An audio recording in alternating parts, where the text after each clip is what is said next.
How's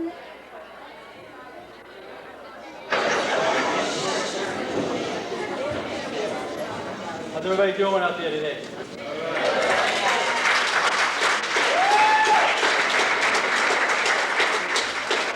Well, thank you guys for coming, especially to the late show tonight. I can promise you one thing. These guys get rolling. You're going to think it's 5:30 at night because you're in for an amazing treat. Another amazing treat. Those of you that saw the first show.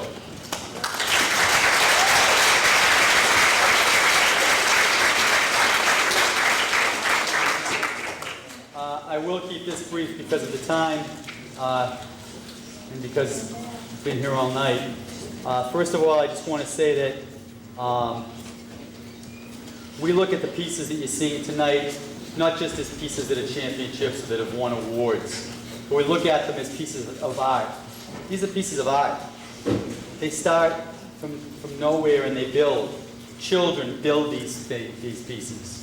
Like looking at a piece of art that they would draw, or something that they would play on a musical instrument. The first show that you saw in this show, students worked on those. Students built those. And foremost, that's what's important to us here at Winthrop High School and at the middle school, that we celebrate the art form. The victories are nice, but that's up to judges. There's no scoreboard, it's not a basketball game. This is about art, and what we appreciate is what these kids have done with this art form.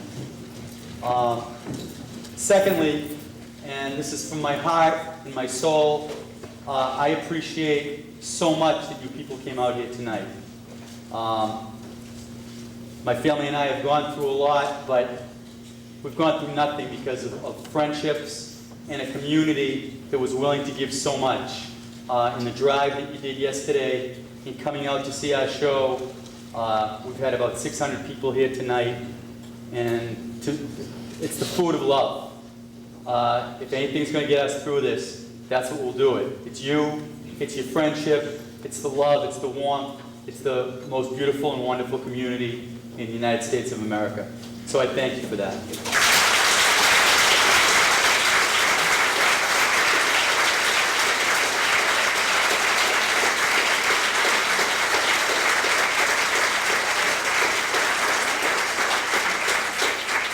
Okay, I've wanted to say this now for weeks. I wore my shirt that I didn't get to wear at the New Englands. And Mr. Ferrara, Anthony, I get to wear this tonight, my dog tag. Anthony made one for everybody before he won the championship, that art form. And without further ado, the final production, the most wonderful production, the most significant production. Red Roses.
Lawrence, Massachusetts, 1912.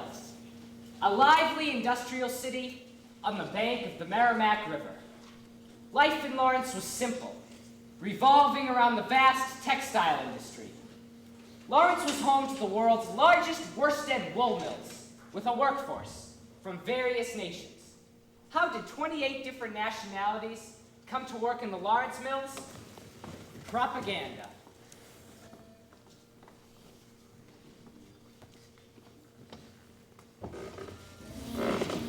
Mama, look at the billboard! There's plenty of food in America. Nobody starves in America. Papa, look! In America, we have sacks full of money. Anyone can be rich in America. America! All aboard!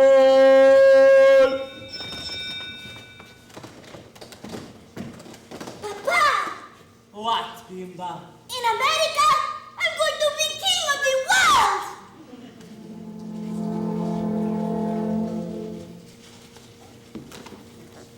Propaganda. The mill industry sent posters, flyers, spokesmen, newspaper ads to sway provincial immigrants to give up the only way of life that they knew to work on their machines. They would endure a long, strenuous odyssey across the Atlantic to a foreign land in hopes of a better life, only to discover the harsh reality. Dampness, disease, and dirt. Dirt, desperation, and debt. Death! Des somon bonum commenciatum est. But as terrible as the living conditions were, they were a welcome relief from the horror of the mills. Accidents occurred on a regular basis. At least one person in every family had gotten hurt, whether it was a small cut on the finger or an entire arm ripped off. In the factories, it was very dirty, hot, and extremely loud. Women were risking life and limb in the mills, only to come home to poverty and more work. This is the tale of a group of women, of their hardships and their legacy. For the people hear us singing, bread and roses, bread and roses.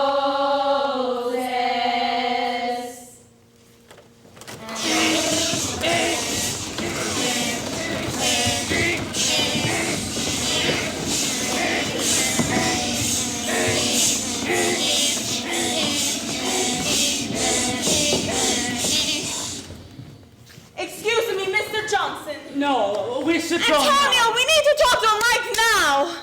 Mr. Johnson, excuse me, please. Oh, Mrs. and Mr. Tioli, have a seat. What can I do for you? Mr. Johnson, my husband and I cannot pay our bills. We work hard every day, but there's just not enough money. My older daughter, Camilla, is always hungry. And my little baby just died recently. You have 2 salaries. What do you spend it on? We pay our rent to the mill. We buy our groceries from the mill store. We even pay for clean water at the mill. Please, we are willing to work more hours. Perhaps you have a job that pays more money. Those jobs go to the workers, who have been loyal to us for years. I don't hear the Irish bellyaching like you. We were promised the food, and we were promised the money. We got And I promise nothing. Forgive my wife. She mean no harm. It's just they killed our baby, Antonio. Killed your baby? What are you, ungrateful son of a bitch? You come in here looking for work, and I gave you both the job. And we appreciate But that. your wife don't.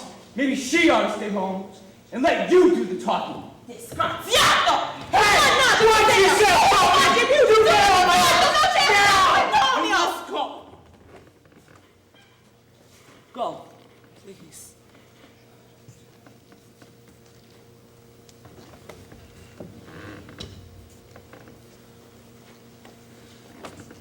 Mr. Johnson, please.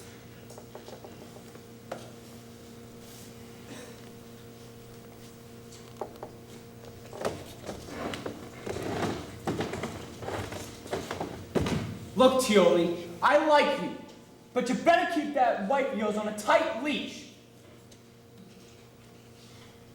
So your wife was saying something about an older daughter. How old is she? Yes, sir. My Camilla, she is 12. What if I could get working papers saying that she was 14 years old? I'm not saying I can, But if I could, would you pay $4 for that? I don't know. Carmela's too little to be working. Look, Tioli, I'm getting tired of your crap. I'm offering you more money, and I have the ways of getting those papers. Is it a deal?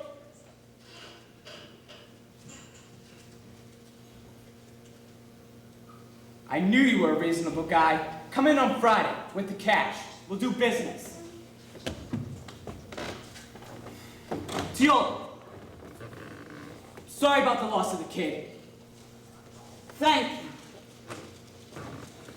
Think of it this way. One less mouth to feed. Greaseball.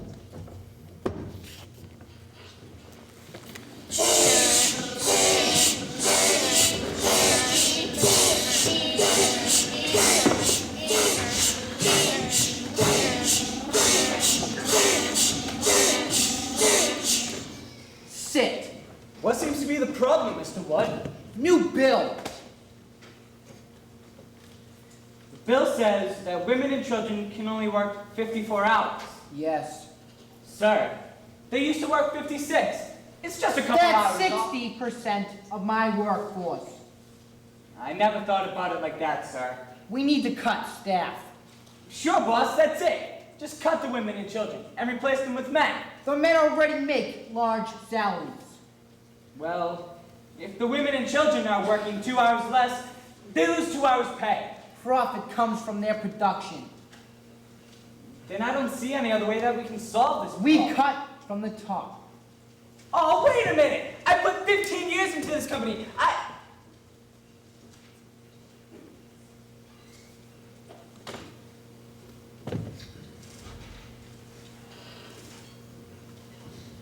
There has to be some other way. Don't we have friends in high places that can just squash this thing? Media, election year, this company will not lose money. Now that'll be all. Sir, please Go!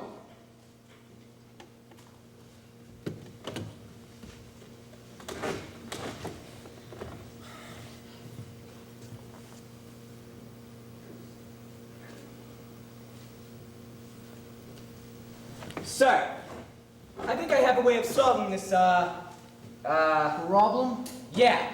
What if we set the machine belts so they go faster? Speed up production. You see, sir, the women and children will be working for 54 hours, but the production will be as if they've been working for 56. There's a timer inside the machine. Whatever and it takes. it may put a strain on the workers, but I can handle them. Workers plus machines equal profit. Consider it done. Oh, Johnson, Yes, sir. we never had this conversation. Yes, sir.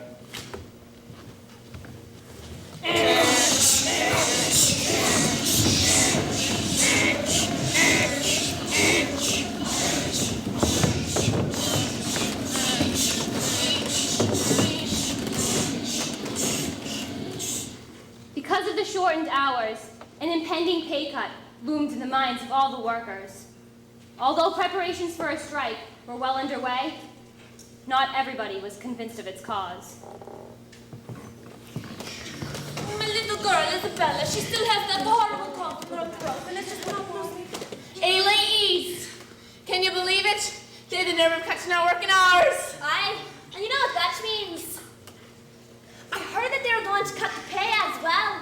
But they've already sped up the machines. We're doing the same amount of work anyway. It isn't fair. I agree with you. And did you girls hear that the Italian workers sent for the industrial workers of the world? You know, the union. And Joseph Vitor spoke this morning in the square, and they passed around a petition to strike. Yes, Hannah, I heard Joseph Vitor speak as well. But you see, I just think everybody is going so crazy. Because really, girls, we do not even know if they're going to cut to those wages yet. Don't you understand? That is what the petition is for. If we all sign it, then maybe they won't cut the wages. They're going to cut those wages regardless of what we do. They do not care about that little piece of paper. You have children. What are you going to do when the time comes and you don't have enough food to feed them? Are you going to say that the mill cut your wages and you didn't do anything about it? Well, what would you like me to do, Louise? I'm only one person. You could sign this petition. No, I will not sign that, Hannah. Together we all could make a difference. Give it to me, I'll sign it. Thank you, Louise.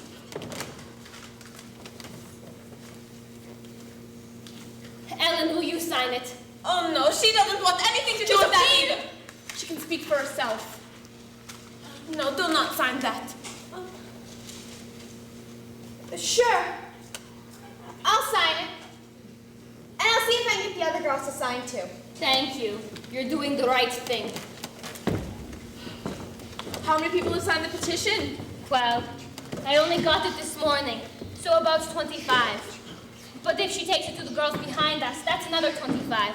And I thought I would take it by the tenement houses tomorrow morning. Mr. Johnson.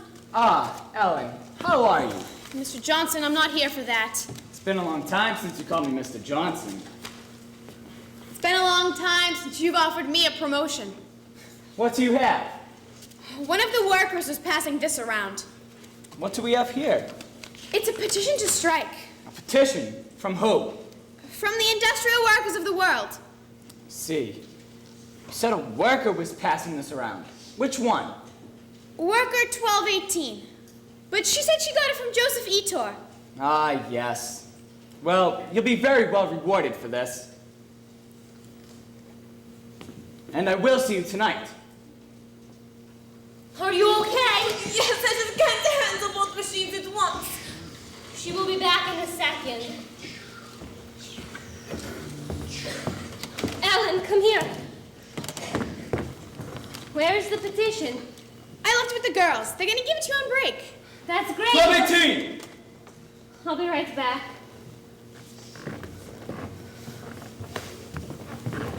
What did you do? I saw that your name was on this petition. Nothing you wouldn't have done if you had the chance. Yes, sir. You're fired! Bitch! What did you call me? I trusted you. Bitch!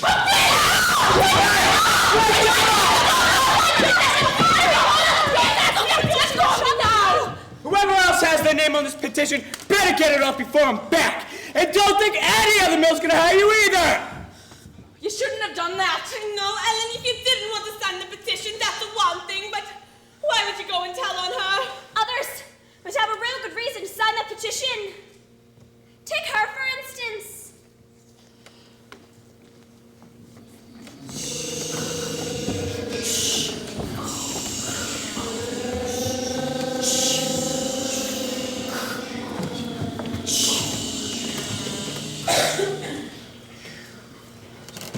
You gotta pull it hard. I can't see not getting anything done like that. Oh, right. Feeling. What are you doing here? I came to see if you were okay. Louise, look who's here. Hello, Hannah. Guess who got promoted? I cannot believe it. Sarah took her spot. Camilla Tioli took yours. You remember? Of course I remember. I was there. How is she doing? She's slow. She's slowing everybody else down. Let me go see if I could help her. Hello, Camilla. Oh, hello. How are you doing? I think I'm having a few problems. Let me watch. You see what I mean? You're not twisting right there. If you twist, it'll go much faster. Oh, thank you. You're welcome. Listen, could you pick up my paycheck for me? I don't want to run into Mr. Johnson or anybody else that would tell him I was here. I understand, but it's get time for us to be. All right. Checks, ladies. And remember, I'm only the messenger. Excuse me, sir. Could I have 1218s? She's sick today, so she couldn't be here. From what I hear, she'll be sick tomorrow, too. Now, why would you go and say a thing like that? Did you get it? Yes, here. Thank you. Do you girls want me to go first? Let's do it together on 3. 1, 2, 3.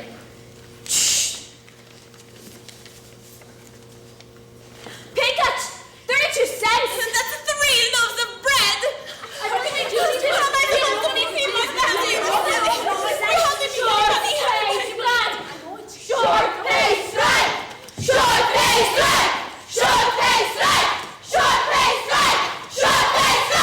Short pay strike!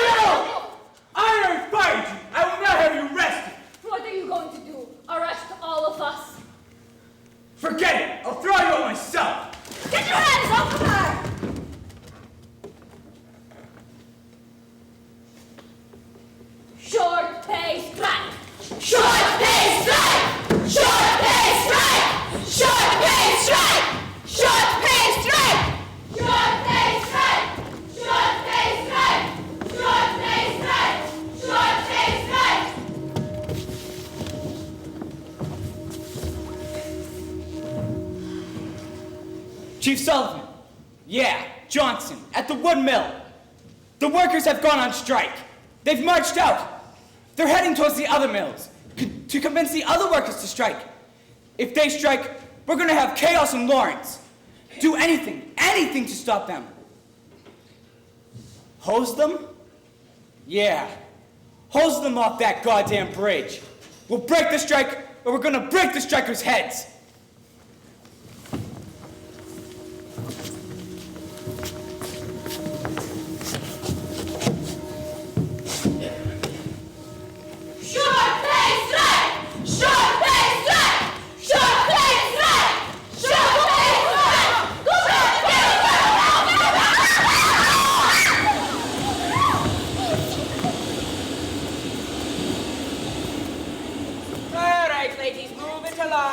What you deserve. Got what you deserve. Throw him in the river! No!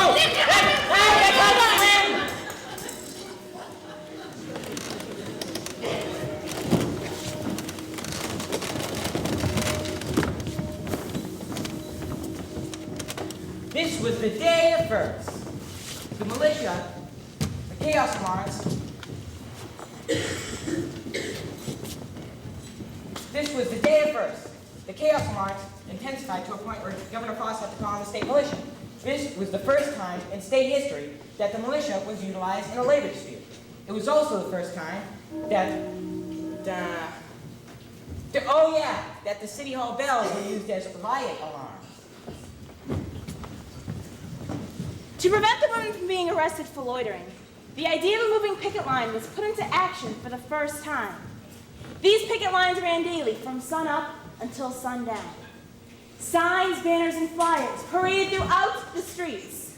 The Union is behind us, we shall not be moved. The Union is behind us, we shall not be moved. These strikers chanted slogans and sang songs, expressing their demands for a 15% wage increase, an end to the premium system, double pay for overtime, and no retaliation against the workers who struck. The IWW sent in Joseph Etor and Elizabeth Gurley Flynn to help set up and organize the 28 different nationalities that spoke 45 different languages.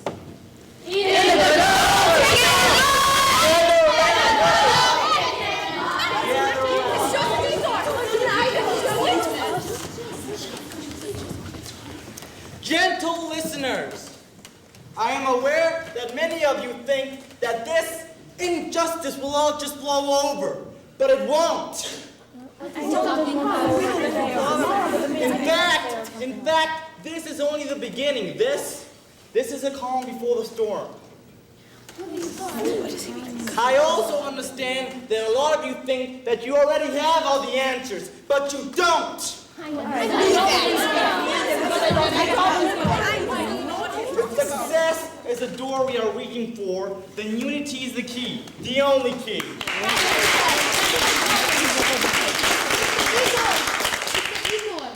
What about the bosses? The bosses claim that our ideas are impractical and dangerous. This is true. Our ideas are impractical and dangerous. To the bosses, because they do not involve the corruption that has kept our stomachs empty and their stomachs full.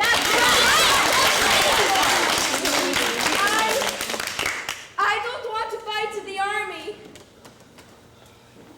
Those are my sentiments exactly, young lady. Against the army, we do not have a chance, but we do have a choice. A choice to fight not with weapons, but with words. And although we fight with words, we will not be talking. We will be shouting! Solidarity will be our shield. And our united voice will travel faster and swifter than any bullet to ever come out of the policeman's gun. I can promise you that right now. They're close right now, but don't panic, do not panic. For you too are also armed with unity and the language of song!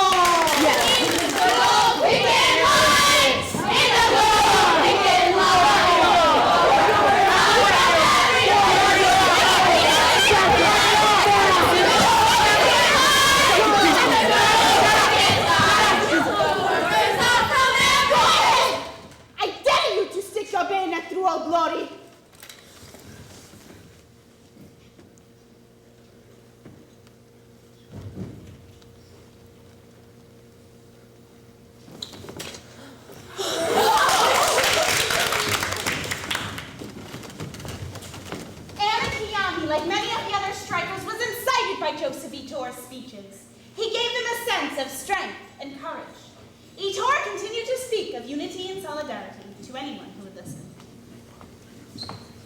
If you are content with eating grime and living in a cardboard box, then please pay no heed. But if you feel it's time to live a longer life and sleep in a better house, to eat more and work less, then I bid you join up. But be warned that if you want to provoke violence, it'll be your blood, the workers' blood, that will be spilled. Who are we? We are who? Who are we? Who are we? Yes, we are! Yes, we are! Strikers, strikers, strikers! Who are we? We are who? Who are we? Who are we? Yes, we are! Yes, we are! Strikers, strikers, strikers! Who are we? We are who? Who are we? Who are we? Yes, we are! Yes, we are! Strikers, strikers, strikers!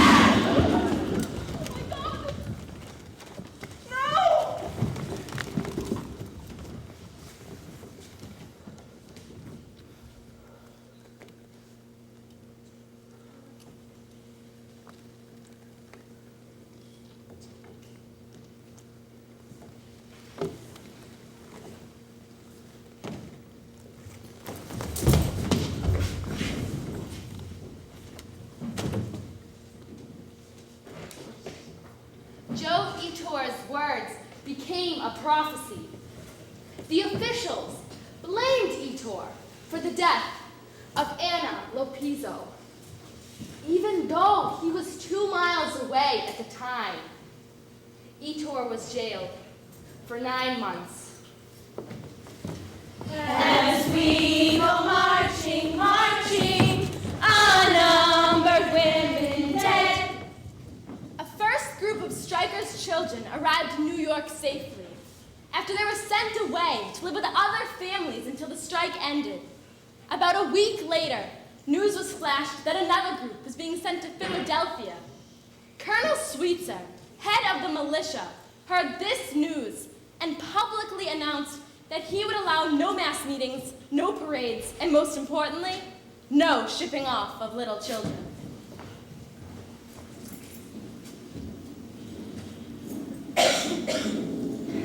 Oh, good.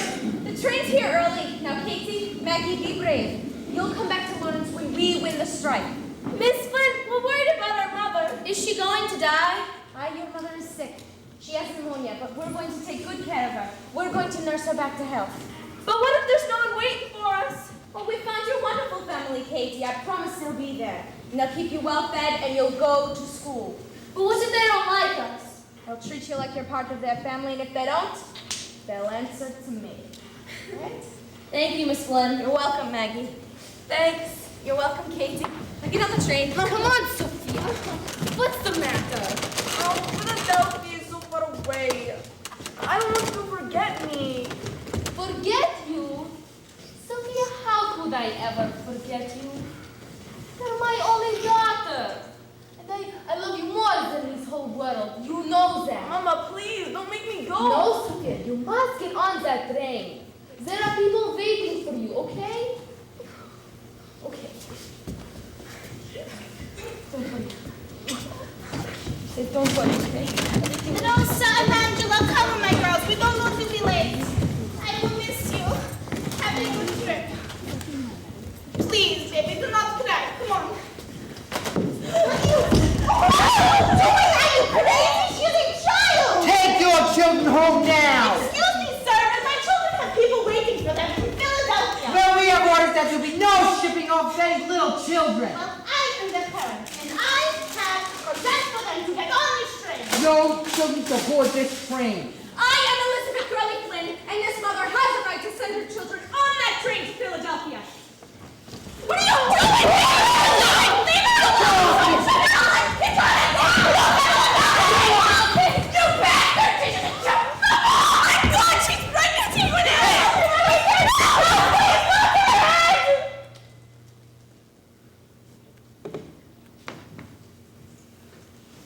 Colonel Sweetser wouldn't allow the shipping of children, but he did allow the beating of them.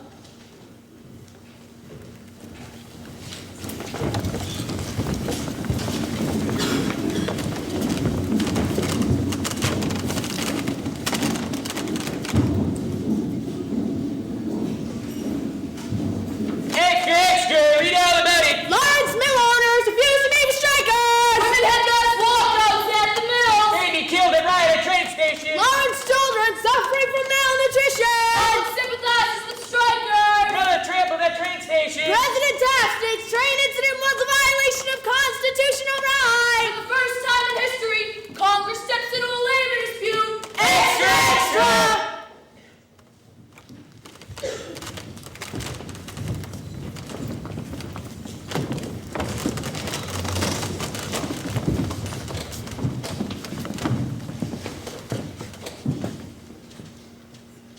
As a result of popular indignation and demand for an investigation, U.S. Congress called for the facts. A delegation of 16 child workers from Lawrence assembled at Congress to tell their stories. One of the more powerful testimonies was of a young Italian, Camilla Tioli. Camilla, how old are you? I'm 14 years old. Where do you work? I work at the woolen mill for the American Woolen Company. What sort of work do you do? Twisting. How much do you get paid per week? $6.55. $6.55. I wouldn't consider that too unreasonable, considering she's only a child. However, you'd say you do just as much work as any adult, right? Yes, sir. So shouldn't it seem fair that she get the same pay? If she really does as much work as an adult, Mr. Berger, and for the time being, we only have this child's word to take for it. Exactly. How old were you when you started working for the mills? I don't remember if I was 11 or 12 when I got my working papers. Just 1 minute. Doesn't the law state that a mill worker must be at least 14 years old to work in the mills? Yes, sir. So you're telling me that you began working in the mills before you were legally permitted? I don't think a man like Mr. Wood would allow this to go on. How is it that you slipped through the system? Now hold on. We don't know that she slipped through. In fact, it's still very possible Mr. Wood could have known of this long Mr. Wood would beforehand. not be involved in such illegal matters. Why would he risk his integrity? Camilla, why don't you tell us how you got your working papers? A man. He sold them to my father for $4. Your father purchased illegal working papers allowing you to work? My family needed the food. And what man was this?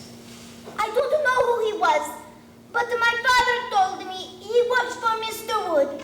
Mr. Wood would not send a man to provide illegal papers allowing an underage child to work in a factory. What proof of this man do we have? Are there any papers stating that this man worked for Mr. Wood? I don't know, sir. Exactly my point. Why don't you tell us about some of the hardships you had to deal with? It was very dirty. At my home, there was 5 families to every apartment. There was always a baby crying. And at the mill, we had to buy our own clean water because the water they gave us was too dirty to drink. We had to hang our bags high above the ground because if we didn't, the rats would get into them.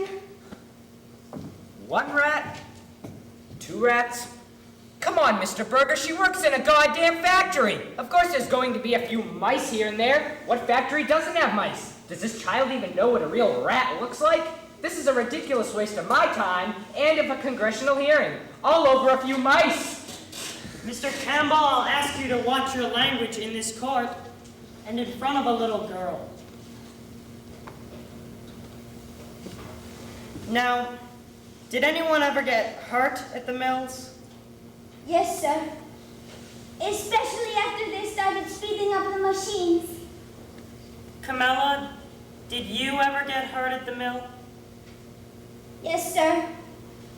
About 2 weeks after I started working. You must have been a pretty careless worker if you were hurt only after 2 weeks of working. If the mills are such a dangerous place to work, then why do you still work there? Our family needs the money. Camilla, why don't you tell us how you actually got hurt? I remember I was late for work that day. I rushed to my machine and I pulled my hair back. But my hairpin broke. Everybody was busy. So I decided I would wait until break to borrow a new one. I turned on my machine so it would warm up.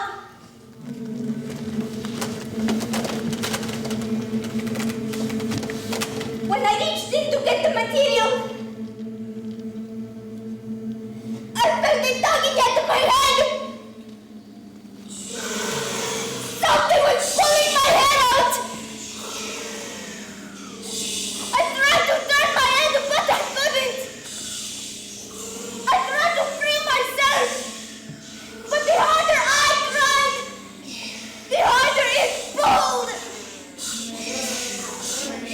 anyone dares me!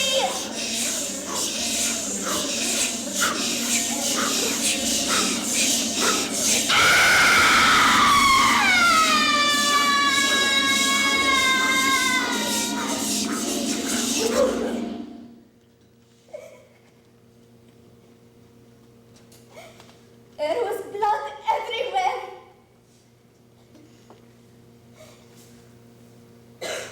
They told me it took 3 days just to clean out the machine.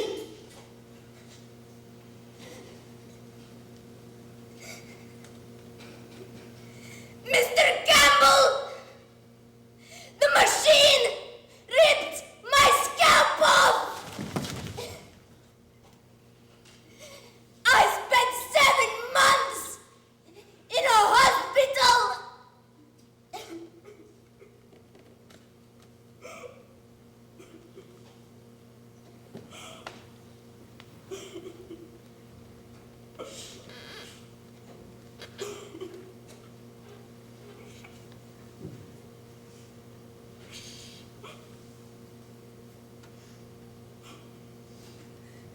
The machine ripped her scalp off. How many more need to be humiliated, Mr. Campbell? How many more need to be mutilated before we do something about this?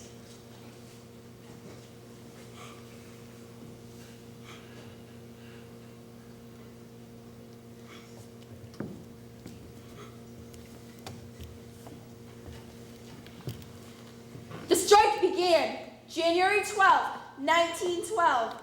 Great machines, largest in the world, had stopped production. For the first time, 28 different nationalities joined together for a just cause. And 45 different languages sang as one. The workers took their hands off the machines. The machines were dead. The workers, they became alive. This labor problem could not be quenched by a fire hose. Their strength rested in their unity. The big business tore off its mask in the Lawrence strike. It is better to starve fighting than to starve working. One policeman could handle 10 men, While it took 10 policemen to handle just one woman. The problem was caused by the presence of the militia. The strikers found themselves facing the militia on one side and the police on the other. they could not weave cloth with bayonets. The worst thief is he who steals the playtime of little children. 36 out of every 100 men and women who worked in the mills died before the age of 25. No longer would children be sacrificed on the altar of profit. The owners could not break the ranks of the workers. The strikers overcame the mill owners and won the strike. Labor has seldom, if ever, had so complete a victory. The result of the strike was a pay increase of 15%, an end to the premium system, and finally, laws created against child labor. We owe our lives not to the laws of Massachusetts, nor to the trick of the lawyers, but to the working class of America and the world. This was the fight to feed our families. This was the fight to gain respect. This was the fight for bread and roses. As we come marching, marching, unnumbered women dead, Go crying through our singing, their ancient cry for bread. Small heart in love and beauty, their drudging spirits new. Yes, it is bread we fight for, but we fight for roses too. Strike!